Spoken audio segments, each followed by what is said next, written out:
An address and conversation presented in Voice of America headquarters by Mike Pompeo, U.S. Secretary of State. Ladies and gentlemen, please join me in welcoming USAGM CEO Michael Pack.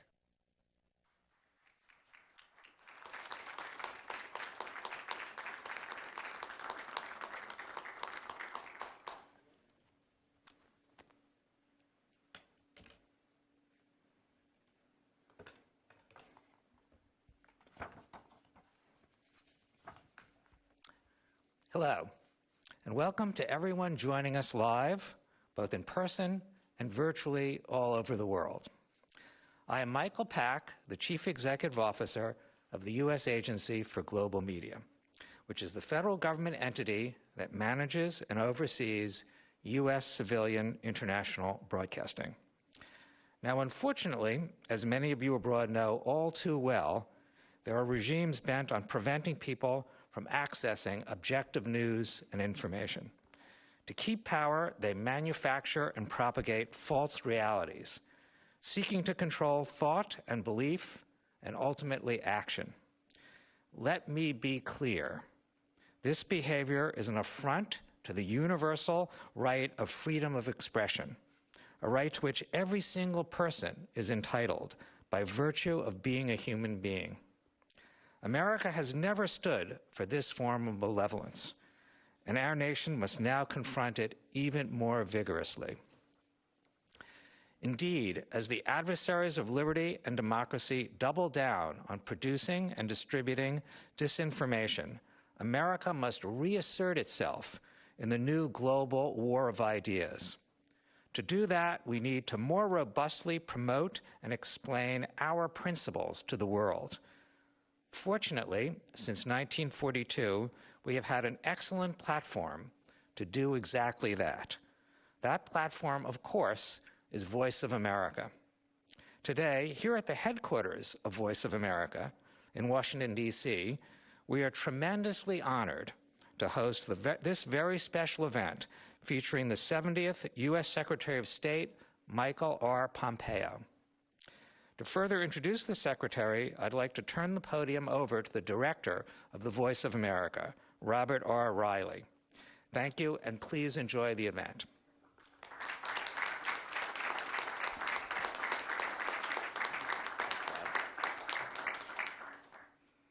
Thank you, Michael, and for your unstinting support. It's greatly appreciated. Welcome, everyone. I want to begin by thanking a few people who worked so hard to make this event a success. I begin with Eduardo Kaczkowski, who's the Director of Studio and Production Operations here at VOA, and his very hardworking team who, under the added difficulties of the COVID restrictions, worked so hard to get this job done. I want to thank John Lippman, the Deputy Programming Director, with his daily meetings for shepherding this all through and pulling it together, and most especially the Deputy VOA Director, Beth Robbins, for all the hard work she has done. Now, it's a pleasure to introduce a man who needs no introduction. I think I can do it with two words. They are Renaissance man. Why? Well, briefly, at the U.S. Military Academy at West Point, first in his class. A career Army officer, armor officer in West Germany. In an armored cavalry unit, he helped protect Western Europe against what Ronald Reagan had called the evil empire. Now, Ronald Reagan was known for saying some other things. He was very fond of saying there's nothing better for the inside of a man than the outside of a horse. It's been a long time since we've had horse cavalry, but with a little twisted emphasis on what he said, I've heard that the Secretary is occasionally heard to say, life is always better in an M1 tank. Well, after his military career, Mr. Pompeo went on to Harvard Law School, where he excelled with the Harvard Law Review. After law school, he went to Kansas and began a successful business career. He founded Thayer Aerospace, where he served as CEO for more than a decade. He later became president of Century International. From thence, he ran for Congress successfully in the 4th District of Kansas, and even as a freshman congressman, he had an outsized influence due to the depth of his knowledge on foreign policy and intelligence issues and his powers of persuasion. He was in his 4th term when the president called upon him to take upon himself the role of the director of the Central Intelligence Agency. And then in 2018, he was sworn in as the Secretary of State. Now, he's done all this while still being, at least from my perspective, still a young man. So we can expect much more from Secretary of State Mike Pompeo. I am so grateful for his honoring VOA with his presence today. Secretary Pompeo.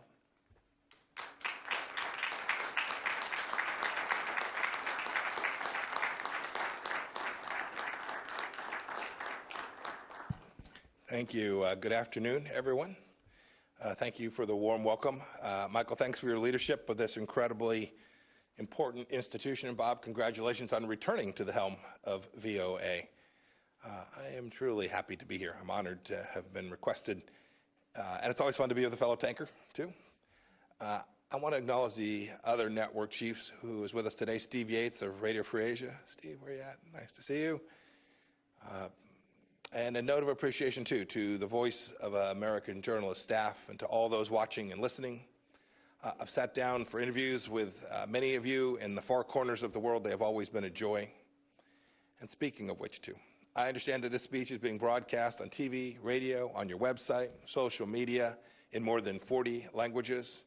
Hats off to the translators. I have no idea how anyone can translate my talking into Uzbek this quickly. That guy or gal deserves a bonus, Bob. It's great to have this opportunity. I've been following the work of Voice of America for decades. And as Bob just mentioned, I started my career as an Army officer, patrolling the Iron Curtain, freedom's frontier. In the 1980s, I couldn't cross into East Germany. I was serving in a little town called Binlock. West Germans couldn't cross either. But your broadcast, Voice of America broadcast, could. Millions of men and women whose names we'll never know listen to you, often at their own peril. Their governments dealt only in lies and propaganda, but VOA's listeners wanted the truth, and that's what you gave them. VOA's very first broadcast in 1942 that Bob referred to began with the Battle Hymn of the Republic, along with this pledge, quote, "The news may be good, the news may be bad, but we'll tell you the truth." I love that. I always told my son, I told this story before when he was growing up, I said, work hard, keep your faith, and tell the truth. He mostly followed my advice, and it has served him and many of you I know well. Your mandate here at Voice of America is unambiguous: to be accurate, objective, and comprehensive, and to represent America. The mission of US AGM is to inform, engage, and connect people around the world in support of freedom and democracy. That's because expanding freedom and democracy are what America has always been about. You're the voice of American exceptionalism. You should be proud of that.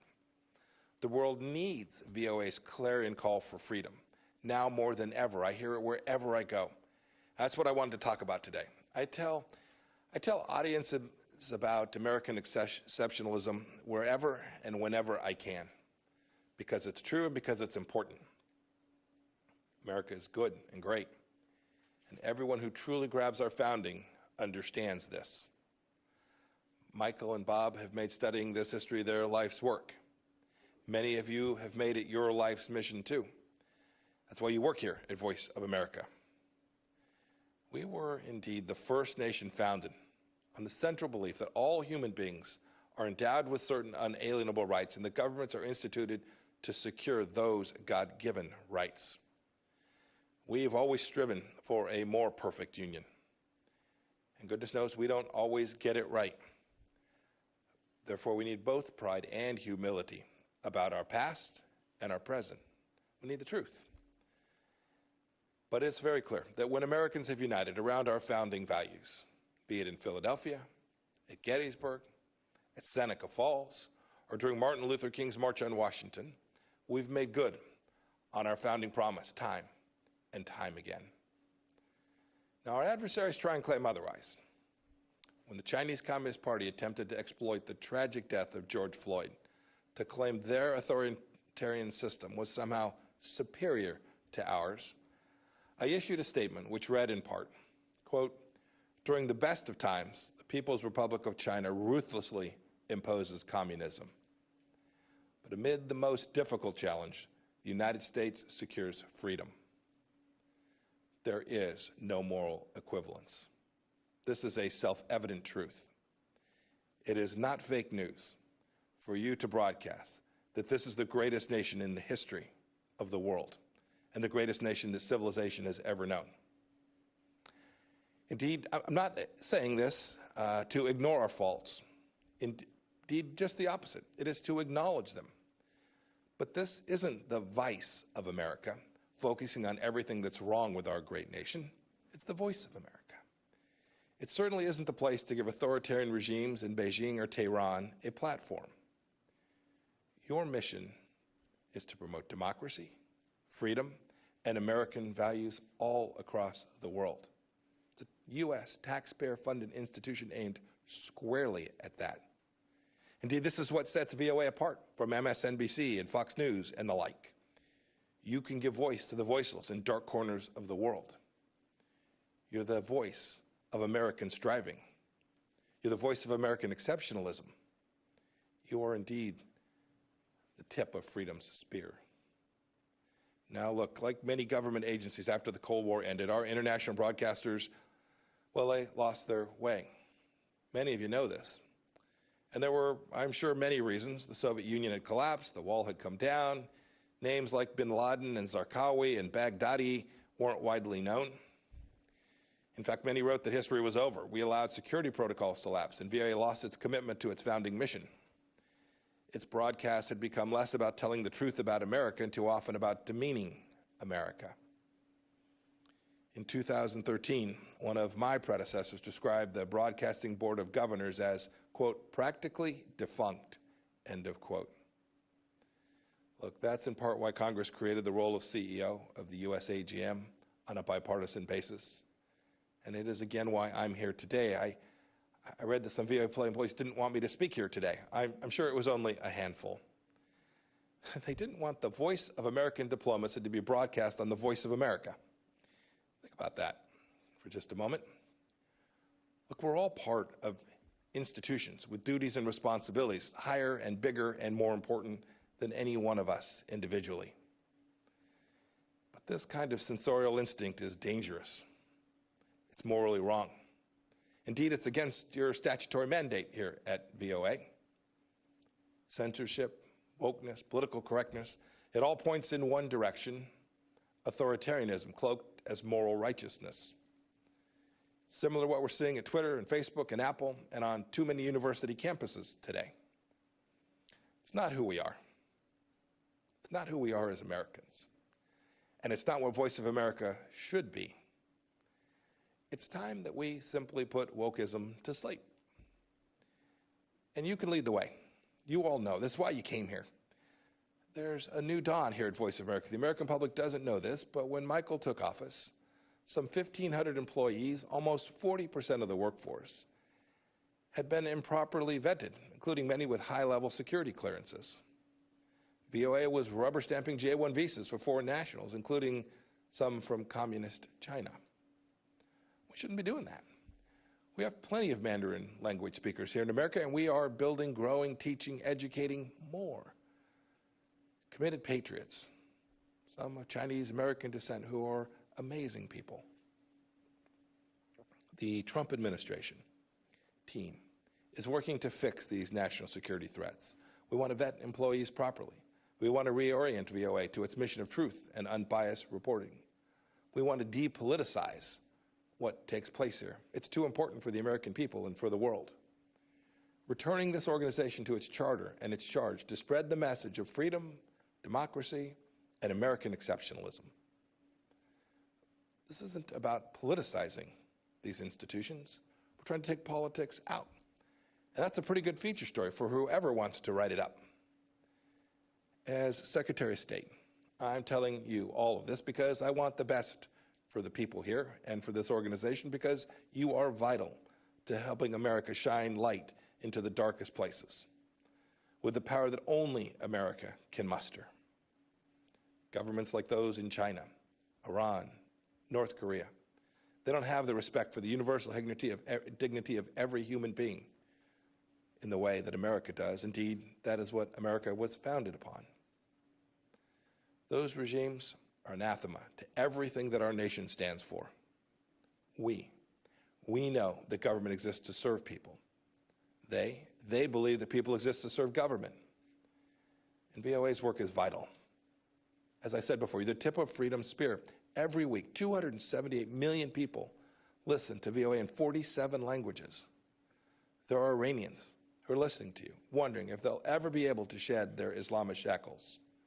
There are Moldovans and Ukrainians who want truthful reporting, not Russian disinformation and propaganda. There are Chinese citizens who are tired of a regime that's done nothing but brutalize them since 1949. There are Venezuelans who want to know the truth of the Maduro regime's corruption. There are oppressed people all over the globe who still turn to America for hope. Now, I know many of you, especially those of you overseas, continue and have done heroic work. Thank you.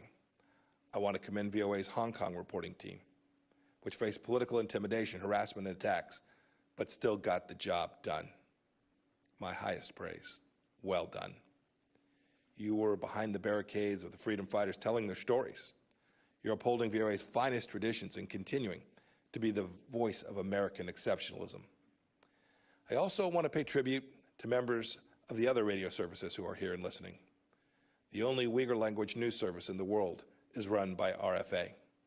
You've told everyone who will listen, indeed some who didn't want to, the truth about the CCP's atrocities against its own people in Xinjiang, the stain of the century. And you've done so despite the fact that the CCP has jailed the relatives of at least 6 RFA journalists in Xinjiang's internment camps and continues to threaten you and your families simply for doing your jobs. Your work takes courage. Please keep telling everyone who will listen what's happening in the toughest parts of the world. The world expects it, and America will be better off for it. I want to leave you with a quote that conveys why the VOA's mission is so critical before I take some questions from Bob. This quote's from a ways back. It's from George Washington. He said, quote, "Truth will ultimately prevail where there is pains to bring it to light," end of quote. When America brings truth to the world, we bring light. Don't forget that. It's what you do. May God bless you. May God bless the voice of America, and God bless these United States. Thank you all.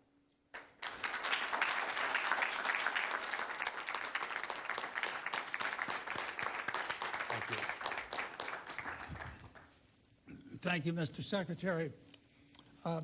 Some of the questions I have for you were fielded from our division directors who wanted to also have their input to get you to answer some of these. But let me begin with this one. This isn't a commercial media. We can afford to tell the full truth about America and the amplitude of American life in all of its facets. In your many travels in your recent years, what would you judge as those parts of America that are least known by foreign audiences that we need to tell them about? Yeah. You know, it's a really good question. If I have a chance in a moment where we are away from the formal business of the day, I'll often ask ambassadors or foreign ministers, when were you last in the States? What'd you do? Where'd you go see? The answer is almost always, I went to New York, I went to Washington, I went to San Francisco, or I went to Los Angeles. The adventuresome may have traveled all the way to Boston. Boy, that's not representative of all of who America is. I'm from Kansas. It's a different place in so many ways. It's engaged in different businesses. Its government is different. Its people think about the world in a different way. These stories from places other than the coasts are important. And that extends to rural parts of South Carolina, to Appalachia, to folks who live up in Minnesota and along our northern border along Canada. There are so many different facets of the United States that I think if you asked people around the world, they would only know this place we are here in Washington, or maybe our financial center in New York. I hope that you all get a chance to tell those other stories. And I'd add one last piece. It's not just geographic. It's not just where it is. You could find right here in Washington dozens and dozens of different stories about different pieces of the things, the institutions that make America so unique, so special. These things that our founders called the small platoons, our civic organizations, right? How many of you are members of the PTA, trying to help your kids' school be just a little bit better? How many of you participate in a church group on Wednesday evenings where you have your chili feed or you just gather? Those are important parts of American life that have made us so unique and so special, and I want people all across the world to see those things, because those institutions form bedrock of our nation, and they can help their countries too. Thank you, Mr. Secretary. You've made some very eloquent speeches about the relationship between American founding principles and U.S. foreign policy. How would you prioritize those fundamental rights, some of which you referred to in your remarks, when you, with the limited time with foreign heads of state, want to have a clear message? You've been very forthright on freedom of religion, freedom of the press, freedom of... How do you prioritize those, or is the prioritization custom made for the country you're addressing? Bob, it certainly does vary by where you are and the situation that you find that government, and frankly, the traditions of that country. The Unalienable Rights Commission, led by Professor Marion Glendon and Peter Berkowitz at the State Department, it's a great report. It's 50 pages. I'd urge you to go read it. You'll agree with some of it, some you may not. But what it tried to do was to take this human rights project from the 20th century that has just fallen away. It lost its capacity to understand the things that were contained in our founding about how human rights are formed. It had moved away even from the Universal Declaration of Human Rights. And what I wanted to do in that was to reground American foreign policy and how we thought about human rights. And I think the report captures it pretty well. Your point about religious freedom and the capacity to speak freely, two core rights that if a nation gets it wrong, it will be less secure, it will be less prosperous, its people will be less whole. And so we've spent a lot of time talking about those issues around the world. We've made progress in certain places, other places we've not, but it's important that American leaders, not only the Secretary of State, but all of us, acknowledge those shortcomings when we speak with foreign leaders and get them headed in a better direction for their people. I'm proud of the work we've done in this regard. These principles matter. Their execution and implementation is complex because foreign policy always is. There are competing priorities.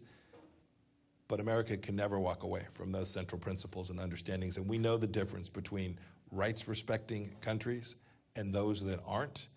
And we have an obligation to call each of them precisely what they are. Now, as you well know, we're at the cusp of a change in administrations. On certain foreign policy issues, there seems to have formed a bipartisan consensus. For instance, perhaps China, on both sides of the aisle, is seen as the principal challenge to the United States today. Are there others? North Korea, Venezuela, Iran? On which of these do you expect some continuity with the new administration, and where do you perhaps see what may come as the biggest changes? Look, it's an important question. Leaders always want to understand that when you make a commitment to them that it will survive. We have elections every 2 years here, federal elections. We have presidential elections every 4 years. Look, your point about the threat from the Chinese Communist Party, I think, is right. President Trump rightly identified this when he started campaigning back in 2015 as the singular threat to the centrality of Western thought in the world, the idea that we're going to have a rules-based system that respected property rights and human dignity, China is singular in the threat it poses to those things. And I do think there's a consensus there. I've worked with Democrats on many important issues in Hong Kong and issues, as I referred to the Uyghurs in Xinjiang and the atrocities taking place there. So I do hope that stays the same. I hope, too, even in the Middle East, even where the previous administration had a different approach with respect to the Islamic Republic of Iran, it's not 2015. What has taken place in the Middle East in these last 4 years, whether that's the efforts we have put to constrain the theocracy, the kleptocrats in charge in Iran, the work we have done with the Abraham Accords, the work that we've done to recognize the fundamental understandings of Israel as a nation that has a right to exist, and its capital is in Jerusalem. It is the home of the Jewish people there. Those are things that I believe will be lasting, because I think the people of those nations want them to last, and I hope that the next administration will continue to build on them in a way that continues to build out peace and prosperity among all the nations in the Middle East. I'm hopeful that that will take place. I noticed over the weekend you signed a joint declaration with 4 other foreign ministers, Australia, UK, New Zealand, regarding the recent arrests in Hong Kong. You also removed the restraints on high-level diplomatic contacts between the United States and Taiwan, and apparently the U.S. ambassador to the UN will be in Taiwan soon. What do you expect to accomplish with this flurry? Yeah, well, flurry, I find funny. I should have chosen another word. But no, I get it. Look, I wish these things had been done a long time ago. These weren't rushed. These were considered efforts that we made, and they're an important part of the strategy that we've laid out with respect to how to protect and preserve American freedoms vis the challenge that the Chinese Communist Party presents. Look, one of the core problems, I gave some remarks where I talked about China and said, no matter what it is they say, we must distrust and verify. And you referred to the arrest of these some 50 people in Hong Kong.